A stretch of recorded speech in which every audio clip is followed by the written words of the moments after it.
qui est mort. Et le troisième jour, il a été ressuscité d'entre les morts. Et il est vivant. Toutes les religions savent que bientôt Jésus va revenir. Jésus va revenir. Toutes les religions savent cela. Jésus va revenir. Toi qui es ami de Jésus.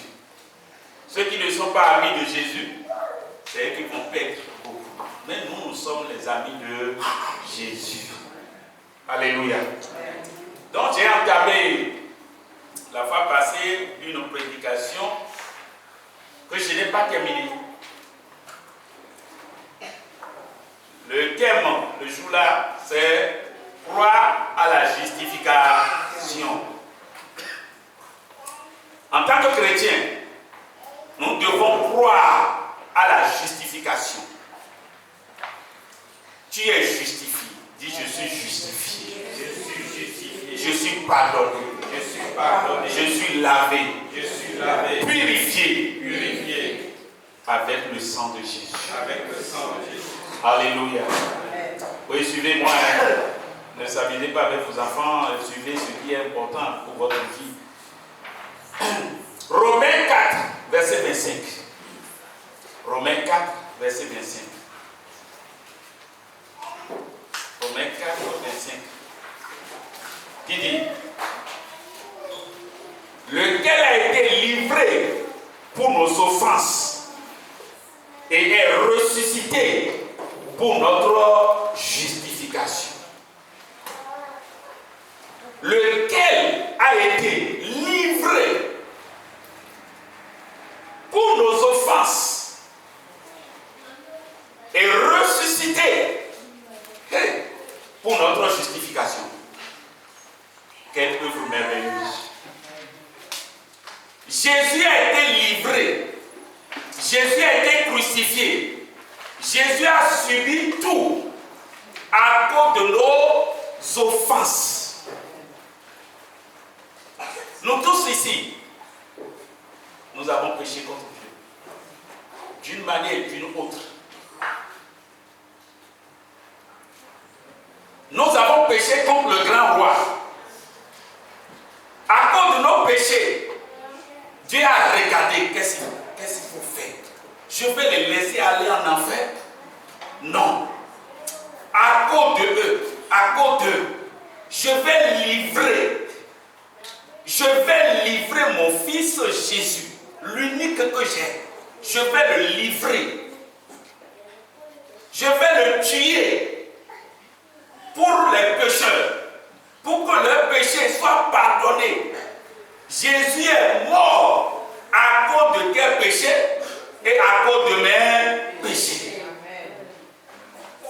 Et quand il est mort, 3 jours après l'enterrement, le voilà ressuscité. La Bible dit sa résurrection est pour notre justification. Amen. Sa résurrection est pour notre justification. S'il était resté à la tombe, nous ne serons pas justifiés. Notre foi sera une foi vaine. Mais parce qu'il est ressuscité, notre foi n'est pas vaine. Ce matin, on nous parle de garder notre foi. Vous devez garder votre foi. La Bible dit: je connais mes brebis. Et mes brebis me connaissent. Si elles entendent ma voix, elles me suivent. La voix, si elles entendent ma voix, elles me suivent. Et le verset continue dit: elles ne suivront pas la voix du mercenaire. Ça veut dire quoi? Il y a plusieurs voix. Plusieurs voix. Il y a une voix qu'on appelle la voix des problèmes. Tes problèmes vont crier, tu vas mourir. Ça là, tout c'est fini pour toi, la fini, c'est fini. Il y a leur voix qui tombe. Il y a la voix des difficultés, des problèmes. Il y a la voix du diable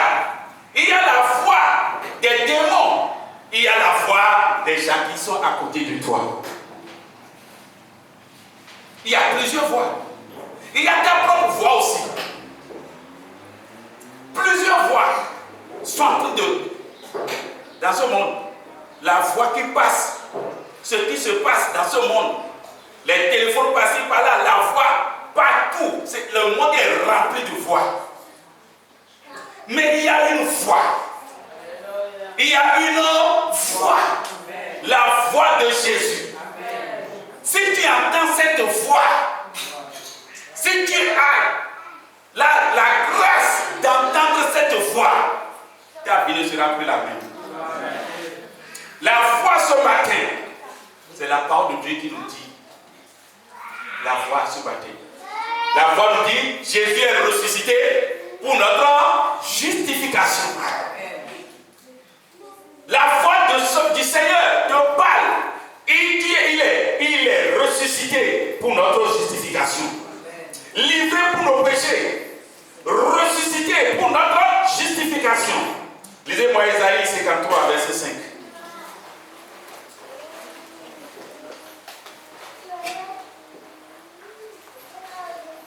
Si vous comprenez cette prédication, votre vie ne sera plus la même. Verset 5. Mais lui qui était blessé à cause de nos transgressions, brisé à cause de nos fautes, la punition qui nous donne la paix est tombée sur lui. Merci. La punition qui nous donne la paix est tombée sur Jésus. Toi qui es en paix aujourd'hui, nous sommes en paix. Mais la punition que nous devons recevoir, cette punition est tombée sur Jésus. Tu crois à cette vérité-là? C'est ça la vérité qu'il ne faut jamais laisser. Quelles offenses, mes problèmes et mes difficultés, tous nos péchés, tout ce qui s'est passé sur Jésus, c'est ces choses-là qui devaient se passer sur notre vie. Mais Dieu a dévié ça. Dieu dit non, j'aime trop Gédéon. J'aime trop. Appelez mon nom. J'aime trop Gédéon. Oui, les gars là, vous ne faites pas ami avec les gens. J'aime trop Gédéon. J'aime trop ce frère, cette soeur-là. Je ne vais pas le faire souffrir. Mais je préfère mettre ces fardeaux sur mon fils unique. Amen. Jésus. Merci, Jésus a pris les fardeaux, lui aussi n'a pas refusé. Il n'a pas dit non, Gédéon c'est un pécheur, je ne l'aime pas. Non, il a trop fait pagaille. Non, je ne veux pas. Et le frère, il a fait trop de désordre. Je ne veux pas. Non, je ne veux pas porter son fardeau. Il a pris tout. Il a pris tout. Je veux que tu répètes tout là. Il a pris tout. Il a pris tout. Il n'y a plus de péché que Dieu n'a pas pris. Il a pris tous tes péchés. S'il restait un seul péché, Jésus ne serait pas ressuscité. Il a tout accompli. Il a tout fait. Il a tout fait. Il a tout fait. Il a tout fait. À cause de son amour pour moi et pour toi. Amen. Oh, quel amour. Merci. Amen. Quel amour pour moi. Quel amour pour moi. Oh, quel amour pour moi. L'amour de Dieu. Quel amour pour toi. Quel amour pour toi. Oh, quel amour pour toi, l'amour de Dieu. Ce n'est pas l'amour des hommes. L'amour des hommes, aujourd'hui quand tout va bien, oh c'est bon. Mais quand ça change, on t'abandonne. Mais l'amour de Jésus ne t'abandonne pas. Amen. Alléluia. Amen. Cet amour est grand. Il a pris tous nos péchés. Il est ressuscité pour notre justification. Non seulement il est mort pour nos péchés, mais il est ressuscité. Et il est à la droite du Père. Et quand il quitte ce monde, il dit oui, Père, lui là, je suis mort pour lui. Il n'a aucun péché. J'ai déjà payé pour tous ses péchés. Amen. Quand il me voit, il dira la même chose. Quand il me voit, il dira la même chose. Il est notre avocat auprès du Père. Amen. Alléluia. Amen. Pour nous défendre. Pour nous justifier. C'est pourquoi, mon frère, tu dois appliquer la foi à ça. Si tu n'as pas la foi en ça, ça ne marche pas.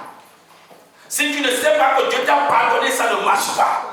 Si tu ne sais pas que tu es justifié, ça ne marche pas. Il faut croire à ça.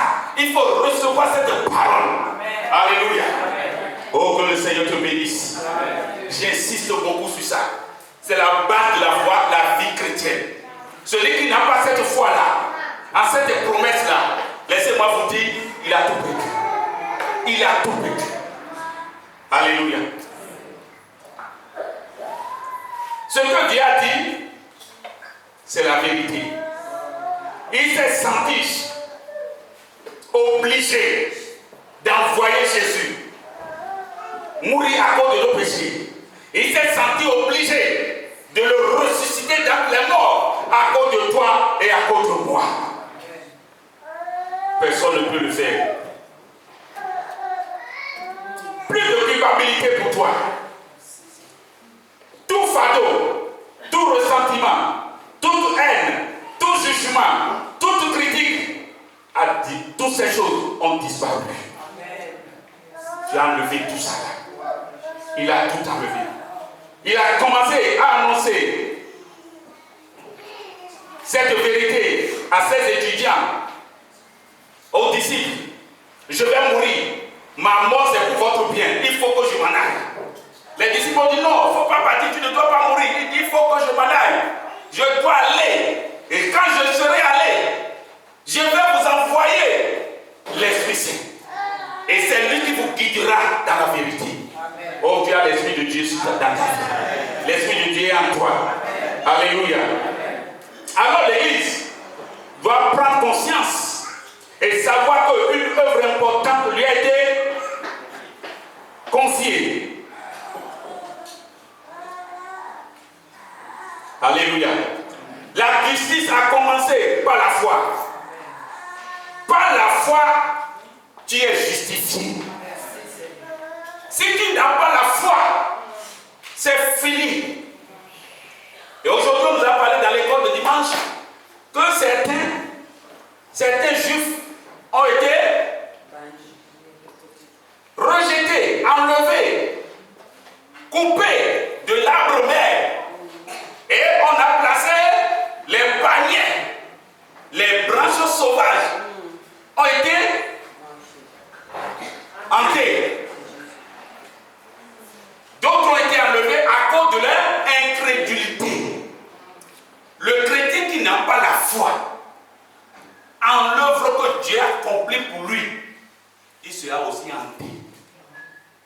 Si ceux-là, les Juifs, n'ont pas été épargnés à cause de leur incrédulité, mon frère, tu ne seras pas épargné non plus.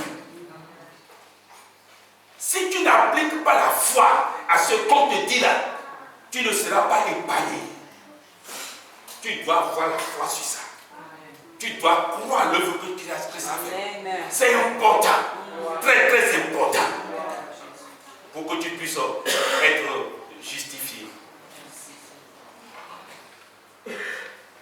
Je vous invite à comprendre la puissance de l'œuvre que Christ a accomplie pour nous sur la croix. Tu dois comprendre cette vérité-là. Alléluia. Maintenant, je viens à un niveau très très important. Très très important. Aujourd'hui, si tu crois la vérité que je te dis maintenant, tu es justifié. Et maintenant que tu es justifié, il faut maintenant marcher comme quelqu'un de justifié. Tu m'attends?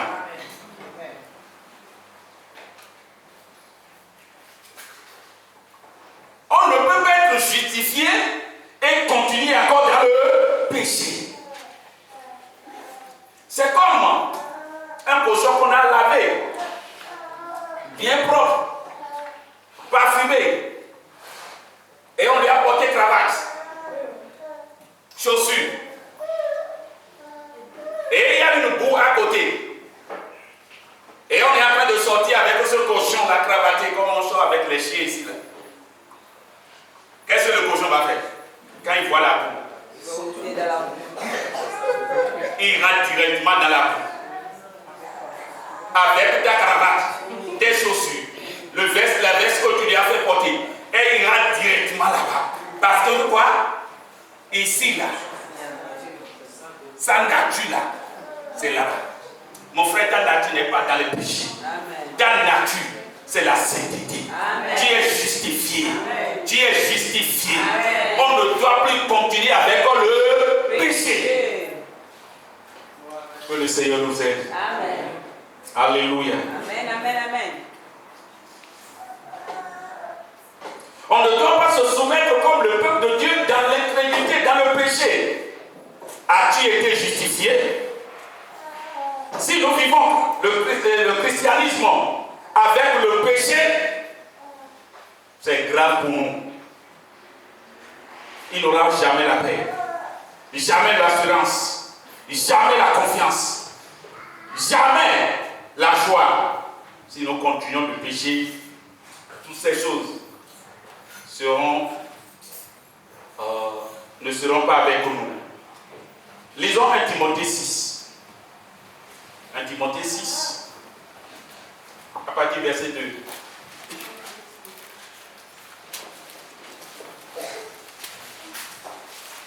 Timothée 6, à partir du verset 2, dis quoi?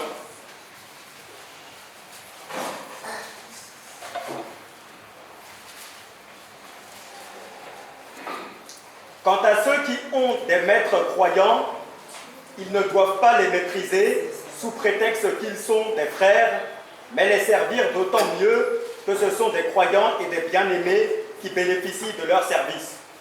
Quand il y a un maître, la Bible dit quand il y a un maître chrétien,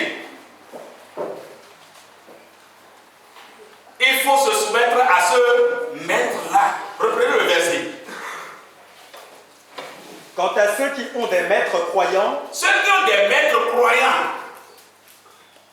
ils ne doivent pas les mépriser. Ils ne doivent pas les mépriser parce que nous sommes frères, nous sommes sœurs, nous sommes dans une même église, nous marchons ensemble, nous vivons ensemble. Le chrétien, il ne t'est pas permis de mépriser ton maître. C'est un péché. Continuons. Sous prétexte qu'ils sont des frères, mais les servir d'autant mieux que ce sont des croyants et des bien-aimés qui bénéficient de leur service. Voilà donc, il faut se soumettre et accepter de servir. Continuons. Leur service. Enseigne ces choses et recommande-les. Enseigne ces choses et recommande ces choses. C'est des choses importantes sur lesquelles nous devons marcher. Le chrétien ne doit pas mépriser son maître. Au service, celui qui est là, ton patron, tu ne dois pas le mépriser. Amen. Ton mari, tu ne dois pas le mépriser. Tu es responsable à divers niveaux, tu ne dois pas le mépriser. On ne méprise pas son maître. Oui, continuons. C'est la fin. Après, c'est un autre... les dangers de se détourner de la foi. Je continue. Oui. D'accord. Les dangers de se détourner de la foi. Si quelqu'un enseigne une autre doctrine, pas contraire à ce que je vous enseigne ce matin, oui, et ne s'attache pas aux saintes paroles de notre Seigneur Jésus-Christ, si quelqu'un ne s'attache pas aux saintes paroles de notre Seigneur Jésus-Christ, et à l'enseignement qui est conforme à la piété, et à l'enseignement qu'on est en train de donner ici, dans l'école des dimanches, dans les cours bibliques, si on ne se conforme pas à cet enseignement, il est aveugle, il est aveuglé par l'orgueil. Celui-là est aveuglé par l'orgueil. Ce que nous sommes en train d'enseigner, si quelqu'un se détourne de ça, il est aveuglé par l'orgueil. Oui. Il ne sait rien. Il ne sait rien. Il a la maladie des controverses. Il a la maladie des controverses. Quand on dit oui, lui il attend non. Quand on dit levons-nous, lui il attend quoi? Assis. Quand on dit faisons ceci, lui c'est le contraire. Il a la maladie de controverse. C'est une maladie grave.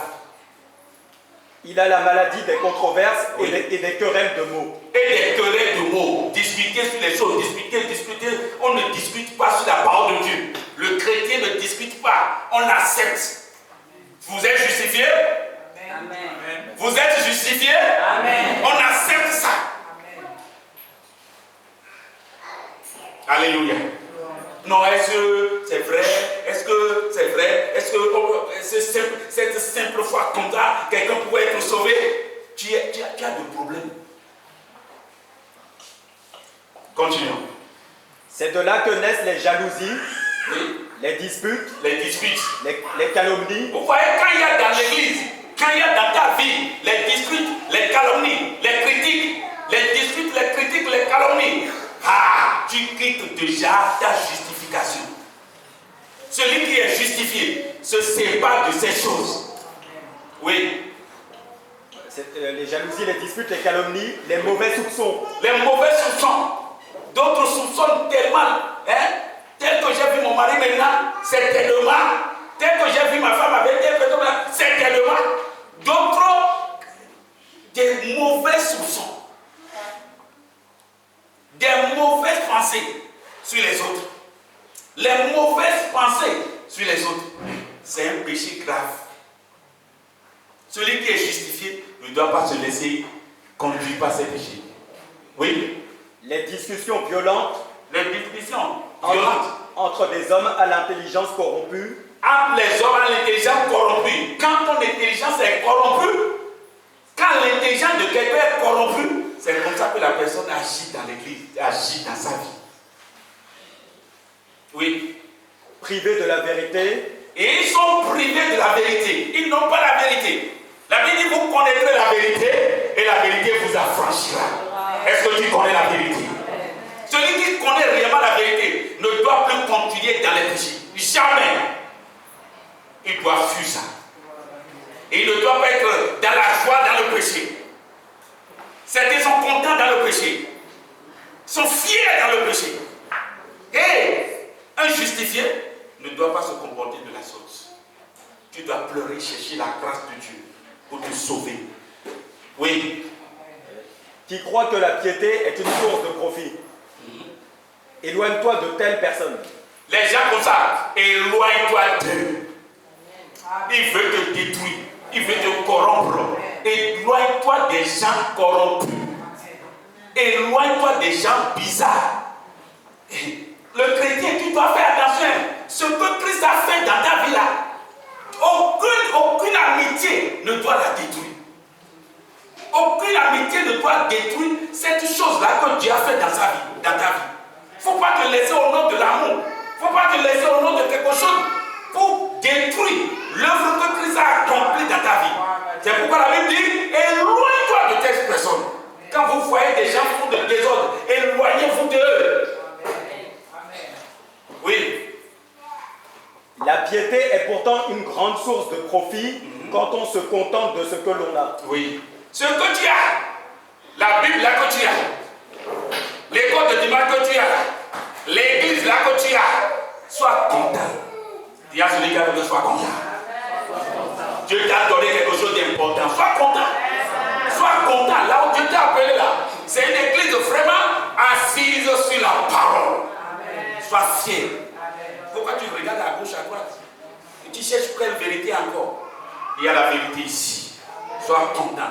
Ceux qui ne sont pas contents, ouais, le mari qui n'est pas content de sa femme, qu'est-ce qu'il fait? Il déraille. Vrai ou faux? Il commence par regarder ailleurs. Ça là c'est bon, hein? Ça là vraiment, c'est quelle beauté. Oh, tu as une beauté chez toi. Amen. Spéciale beauté. Tu vas maintenant vers les beautés Satan, les beautés diables, les beautés démons, les beautés sida, les beautés, je ne sais pas, morts, les beautés morts. Non, le chrétien qui réalise la souffrance de Christ sur la croix pour lui, le chrétien qui réalise sa justification, il fuit ces choses-là. Amen. Oui. En effet, nous n'avons rien apporté dans le monde et il est évident que nous ne pouvons rien en emporter. Vous voyez? Alléluia. Alléluia. Mon frère, suis-moi. Ma soeur, suis-moi. Nous sommes venus dans ce monde commun. nuit. Nous allons repartir nuit. Le jour-là, tu ne partiras pas avec ta femme. Les concubines, les copains, les amants, les amants là, tu ne partiras pas avec eux. L'argent, tu ne partiras pas avec. Tu ne partiras pas avec tes enfants. Tu ne partiras pas avec ton mari. Tu ne partiras pas avec ta femme. Tes véhicules, tes portables, tout ce que tu as, tes richesses, tes véhicules, tu vas tous laisser. Amen. Et c'est cette chose-là qui nous empêche aujourd'hui de venir écouter la parole. Amen. Quand tu vas laisser ça.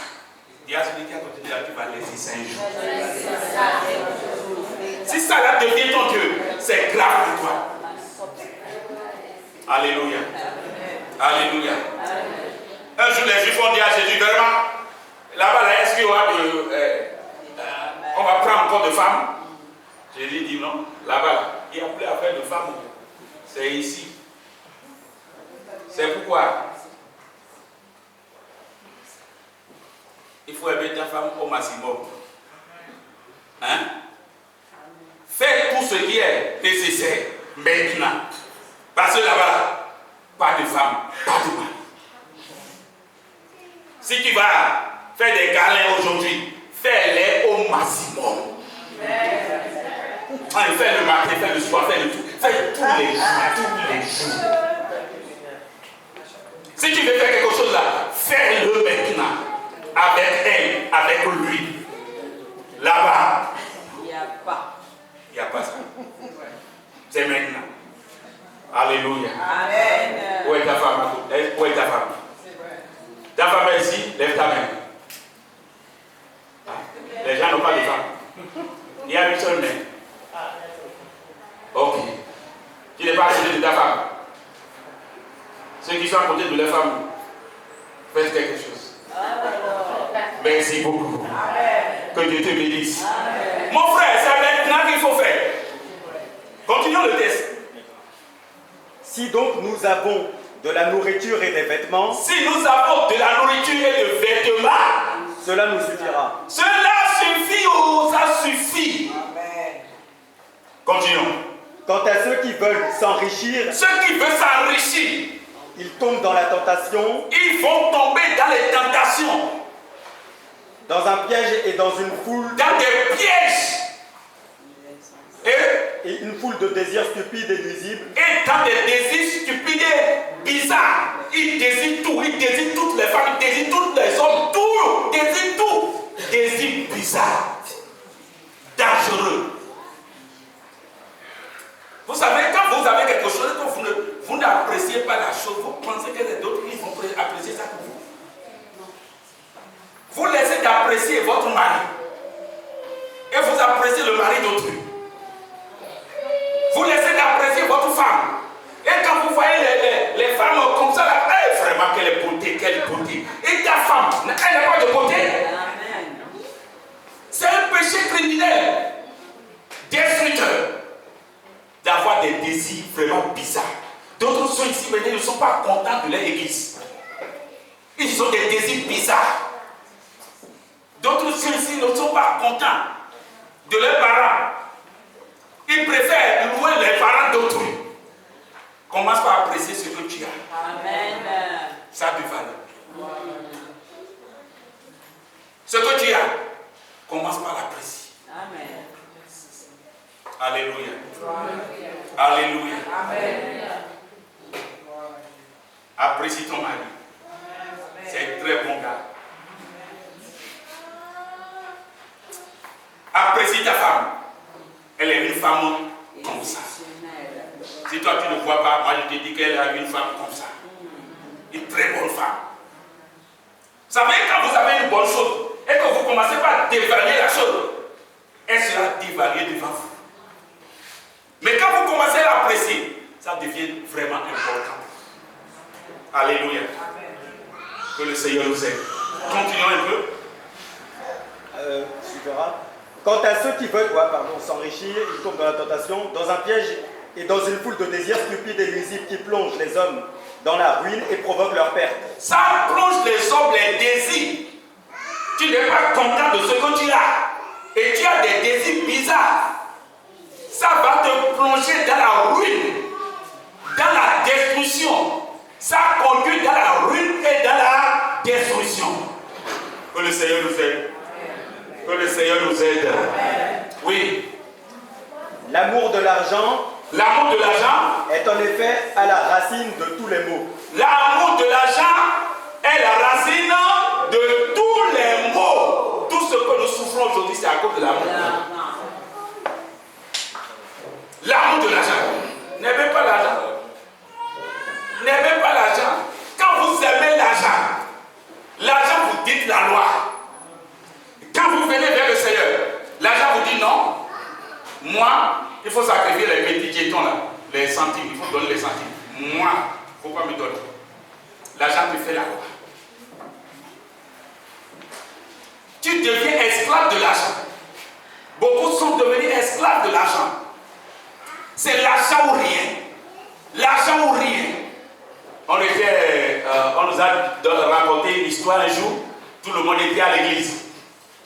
Ils étaient à l'église en train d'adorer le Seigneur. Quand quelque chose s'est passé. Quand l'homme de Dieu a dit Alléluia, il y a une dame là-bas qui a crié 1500 naira. Elle a crié. Au lieu de dire, quand on a dit gloire à Dieu ou Alléluia, c'est 1500 naira. Pourquoi? Jusqu'à l'église là. Sa pensée, c'est l'argent. 1500 naira. J'ai besoin de 1500 naira. 1500 naira. 1500 naira. L'argent est devenu son Dieu. Oh mon frère, si c'est comme ça pour toi, tu n'iras pas loin. Tu vas te plonger dans des choses qui vont détruire ta vie. Oui, continuons. N'aimez pas l'argent. Oui. En s'y livrant, certains se sont égarés loin de la foi. En se livrant au désir comme ça, beaucoup se sont éloignés de la foi. Ils ont quitté complètement la foi. Quand vous